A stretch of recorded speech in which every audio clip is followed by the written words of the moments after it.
11 फरवरी 2024 से हरियाणा पंजाब के खनौरी बॉर्डर पर किसानों का जबरदस्त तरीके से आंदोलन चल रहा है। लिहाजा इसी आंदोलन के अंतर्गत पिछले 45 दिनों से किसान नेता जगजीत सिंह डल्लेवाल आमरण अनशन पर बैठे हुए हैं।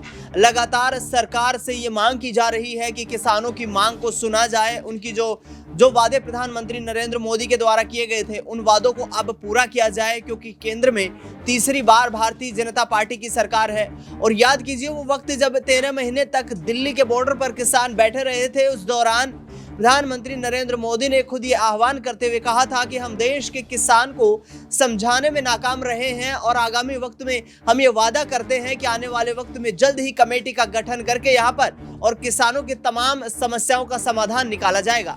लेकिन जगजीत सिंह डल्लेवाल हो या फिर राकेश टिकैत हो, तमाम किसान नेता जिस तरीके से सरकार पर निशाना साध रहे हैं, उनका साफ तौर पर कहना है कि भारतीय जनता पार्टी को चुनाव में जीत दिलाने के लिए प्रधानमंत्री नरेंद्र मोदी ने किसानों से झूठा वादा किया और ऐसे में किसानों का आंदोलन खत्म करवाया। लेकिन किसानों की कोई आवाज यहां पर नहीं सुनी जा रही है। लिहाजा हरियाणा और पंजाब का जो खनौरी बॉर्डर है, जींद जिले के नरवाना क्षेत्र में जो लगता है, वहां पर इस तरीके से बाड़ेबंदी कर दी गई है कि रोड बिल्कुल ब्लॉक है। वहां से पंजाब की धरती पर जो किसान आंदोलन चल रहा है, किसानों को हरियाणा की तरफ आगे बढ़ने से लगातार रोका जा रहा है। पूरे मुद्दे पर चर्चा करेंगे। मेरे साथ नाजमीन मौजूद है।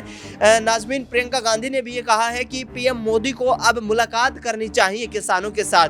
किस तरीके से देखती है, क्या दबाव में आएगी केंद्र सरकार किसानों के मुद्दों को लेकर? देखिए, प्रधानमंत्री से पहले तो कृषि मंत्री शिवराज सिंह चौहान को मुलाकात करनी चाहिए, जहां खुद किसान नेताओं के जरिए ये कहा गया है कि हम पहले भी धरने पर बैठे थे, हम पहले भी आंदोलन कर रहे थे। यही वक्त था, सर्दियों में ठिठुरते हुए किसान अपनी मांगों के साथ केंद्र सरकार के आगे झुकने के लिए तैयार नहीं थे। लेकिन केंद्र सरकार की तरफ से आश्वासन दिया गया, ये कहा गया आपकी सभी मांगों को माना जाएगा। लेकिन जो आश्वासन दिया गया उसे अब भी पूरा नहीं किया जा रहा है और यही किसान किस तरीके से आतुर नजर आ रहे हैं कि अब आमरण अनशन पर भी बैठ चुके हैं। जिस तरीके से आपने बताया, किसान नेता जगजीत सिंह डल्लेवाल आमरण अनशन पर बैठे हुए हैं। कई दिन बीतते जा रहे हैं, उनकी तबीयत खराब नजर आ रही है, लेकिन सरकार सुध नहीं ले रही है। यहाँ पर यह भी कहा जाता है कि किसानों ने इन्हें रोकना चाहूंगा। आखिरकार ट्वीट करने से तो विपक्ष की जिम्मेदारी यहाँ पर निर्धारित नहीं होती है ना। विपक्ष आखिरकार सहयोग क्यों नहीं कर पा रहा? देखिए, विपक्ष के सहयोग की बात करें तो खुद हमने यहाँ पर ये भी देखा था कि कांग्रेस पार्टी के कई दिग्गज चेहरे किसानों से मुलाकात करने भी पहुंचे थे, आश्वासन भी देते हुए नजर आए थे। लेकिन केंद्र में भारतीय जनता पार्टी की सरकार है, अगर वो दावे वादे करती हैं तो उन्हें पूरा करने का अधिकार उनके पास है। आप देखिए कि किसान नेताओं के जरिए कई ऐसे नेता थे जो सीधे तौर पर चिट्ठी लिखते हुए नजर आए थे कृषि मंत्री शिवराज सिंह चौहान को, ये भी कहते हुए दिखाई दिए थे कि हमसे एक बार मुलाकात कर लीजिए, हम आपके साथ सिर्फ मुलाकात करना चाहते हैं और चर्चा करके ये चिट्ठी प्रधानमंत्री तक पहुंचाना चाहते हैं। लेकिन कृषि मंत्री शिवराज सिंह चौहान नए साल के अवसर पर ये तो बताते हैं कि हमने किसानों के लिए कितना काम किया है, किसानों की आय बढ़ाने के लिए कितने अवसर निकाले हैं। लेकिन जो किसान धरने पर बैठे हैं, ये सच्चाई बताते हैं कि आखिरकार किसानों के लिए आपने क्या किया है। कई किसान हैं आत्महत्या करने के लिए तैयार दिखाई देते हैं, कई किसानों पर कर्ज चढ़ा हुआ है, कई किसान सामने आए जहां पर खाद महंगा मिल रहा है, कई किसान सामने आए जहां पर खाद मिल ही नहीं रही है, ब्लैक में खाद लेने के लिए मजबूर हो रहे हैं। तो ऐसी सारी समस्याओं को उजागर करते हुए किसान सामने आ रहे हैं और सरकार कहती है कि सब कुछ ठीक है, तो ये तालमेल तो कहीं नजर नहीं आ रहा है। तो ऐसे में केंद्र सरकार पर कई जो सवाल खड़े हो रहे हैं वो लाजमी भी है और कृषि मंत्री के तौर पर शिवराज सिंह चौहान को सामने भी आना पड़ेगा। कृषि मंत्री के तौर पर शिवराज सिंह चौहान को सामने आना पड़ेगा। इसी के साथ साथ प्रधानमंत्री नरेंद्र मोदी को भी अब किसानों की जो समस्याएं हैं उन पर गौर करना होगा, क्योंकि जिस तरीके से 13 महीने तक उत्तर प्रदेश के उस वक्त जो है विधानसभा के चुनाव होने वाले थे, यहाँ पर पंजाब के विधानसभा के चुनाव होने वाले थे और भारतीय जनता पार्टी ने एक रणनीति बनाई कि यदि चुनाव तक ये आंदोलन चला तो इसका नुकसान भुगतना पड़ सकता है। हालांकि पंजाब में आम आदमी पार्टी की सरकार बनाने में वहां पर जो है आम आदमी पार्टी कामयाब हो गई थी, लेकिन उत्तर प्रदेश में फिर से बीजेपी ने वापसी कर ली। लिहाजा अब देखना ये होगा कि आखिरकार किस तरीके से इस किसानों का ये जो बड़ा आंदोलन है इस पर केंद्र सरकार अपना एक संज्ञान लेती हुई नजर आएगी। आपको चौधरी बीरेंद्र और राकेश टिकैत का बयान सुनाते हैं कि किस तरीके से किसानों के समर्थन में अपनी बात रखते हुए नजर आ रहे हैं। इस देश की आबादी खेती से कहीं ना कहीं किसी न किसी रूप से जुड़ी हुई है और इससे बड़ा कोई वर्ग नहीं हो सकता। और जब ऐसा किसान जुड़ेगा तो उसके साथ कमेरा वर्ग भी जुड़ेगा और तब जो आज लड़ाई है उसका समाधान राजनीतिक रूप में किसी की हिम्मत नहीं होगी कि किसान की जो उसकी समस्याएं हैं उसका समाधान ना हो। समस्या भी क्या है, मैं तो ये मानता हूं कि लड़ाई जो है वो इस बात की है कि बढ़ती हुई अर्थव्यवस्था में जो आज हम ये कहते हैं कि 5वीं हम बड़ी अर्थव्यवस्था बन गए, उसमें किसान का हिस्सा बताओ कहाँ है? कमेरे वर्ग को क्या मिलता है? जब तक ये संपन्नता नहीं आएगी, जब तक उसका हिस्सा नहीं बढ़ेगा इस बढ़ती हुई अर्थव्यवस्था में, अभी कह रहे हैं कि 3-4 साल में हो सकता है हम तीसरी बड़ी अर्थव्यवस्था बन जाए, लेकिन उसका लाभ इस देश में जहाँ 140 करोड़ से ज्यादा लोग बसते हों उसमें इन दो वर्गों को नहीं मिलेगा तो उस अर्थव्यवस्था में कितना ही कमा लें, कितना ही अपने आप को ये कहें कि हम दुनिया की बड़ी अर्थव्यवस्था है, लेकिन उस अर्थव्यवस्था का सही हकदार बढ़ती हुई वो किसान है, कमेरा वर्ग। डल्लेवाल की सर तबीयत लगातार बिगड़ती जा रही है, क्या कारण है कि केंद्र सरकार अब तक किसानों की जो मैंने बता दिया कि मैं ये कहता हूं कि एक हो जाओ, डल्लेवाल जी भी उठेंगे, फिर उनको भी इस बात का एहसास होगा कि मेरी जीत हुई है और जो सरकार आज तक निष्क्रिय है इस काम को, इस समस्या के समाधान को ढूंढने के लिए, उसको सक्रिय बनना पड़ेगा। ये यूनियन के मंच आप सही नहीं मानते? अब आप इन बातों को खुलासा ऐसे मत करो, मेरा एक सोच है और वो आपको भी पता है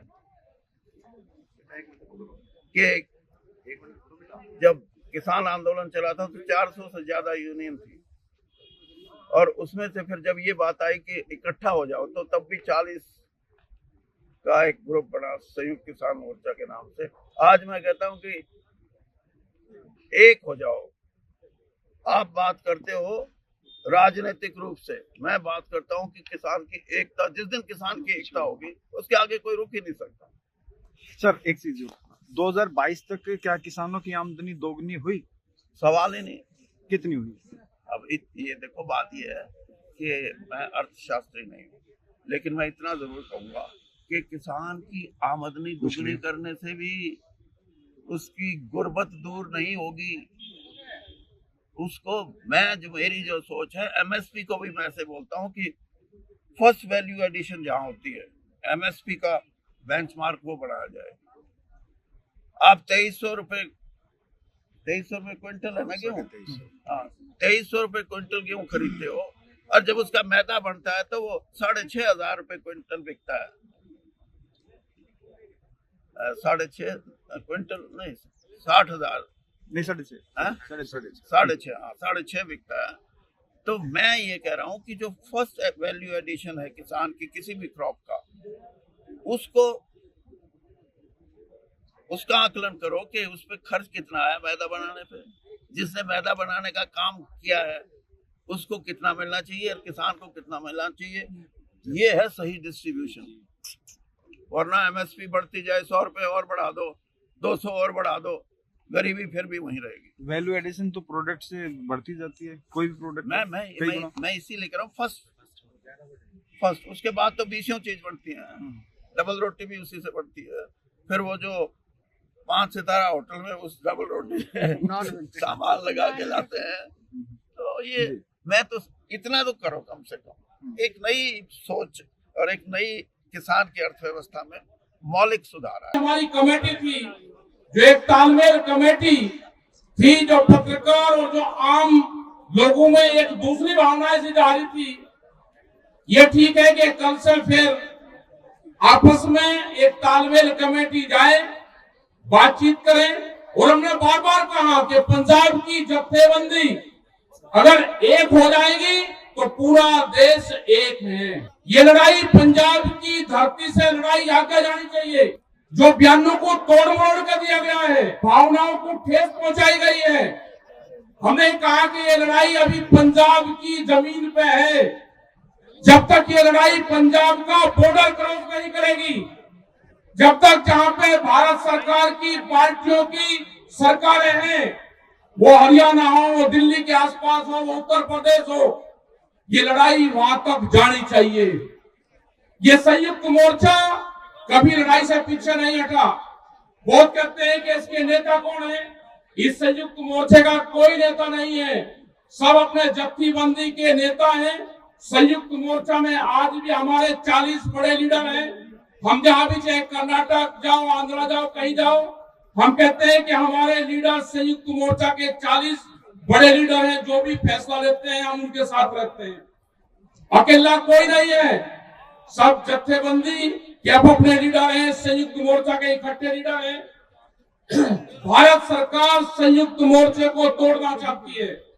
अकेले अगर पूरे देश में लगाने से 700 से ज्यादा नए संगठन बनवाए गए हैं। नए संगठन बनवाए, बहुत से संगठन सरकारों की भाषा बोलते हैं। डरने घबराने की, हताश होने की जरूरत नहीं है। ये लड़ाई लंबी चलेगी। उस लड़ाई के लिए तैयार रहो। अब अपने मोर्चों को मजबूत रखो, अब अपने जत्थेबंदी को मजबूत रखो, संयुक्त मोर्चे में विश्वास रखो, अपने नेताओं में विश्वास रखो। ये लड़ाई जीतती जाएगी। टाइम तो लगेगा, लेकिन लड़ाई जीतती जाएगी। हमारे कुछ साथी अनशन पे है, हमको भी दुख है कि अनशन पे है और आज करीब 45-46 दिन उनको हो गए। भारत सरकार सुन नहीं रही। संयुक्त मोर्चा पूर्ण रूप से उनके साथ में है और समय समय पे हम अपनी बात, धरने, प्रदर्शन, मार्च सब करते हैं। हमारी तालमेल कमेटी वहां पे जाएगी कल भी, और आगे की जो भी रणनीति बढ़ेगी, हम साझा काम करने के लिए आज भी तैयार हैं, पहले भी थे और आगे भी रहेंगे। संयुक्त मोर्चा कोई अलग नहीं है। धन्यवाद। तो सुना आपने, राकेश टिकैत हो या चौधरी वीरेंद्र सिंह, तमाम नेता ये कह रहे हैं कि अब देश के किसान की आर्थिक स्थिति को सुधारना होगा। उनकी जो बर्बरता के साथ उनके साथ जो व्यवहार किया जा रहा है वो ठीक नहीं दिखाई देता है, और आगे आने वाले वक्त में ये किसान कहीं ना कहीं केंद्र सरकार के ताबूत में कील भी साबित हो सकता है। देखना ये होगा केंद्र सरकार क्या प्रभावी कदम उठाती हुई नजर आती है। फिलहाल न्यूज रूम से इस खास कार्यक्रम में इतना ही। देश दुनिया की तमाम बड़ी खबरों के लिए आप देखते रहिए SPN 9 न्यूज।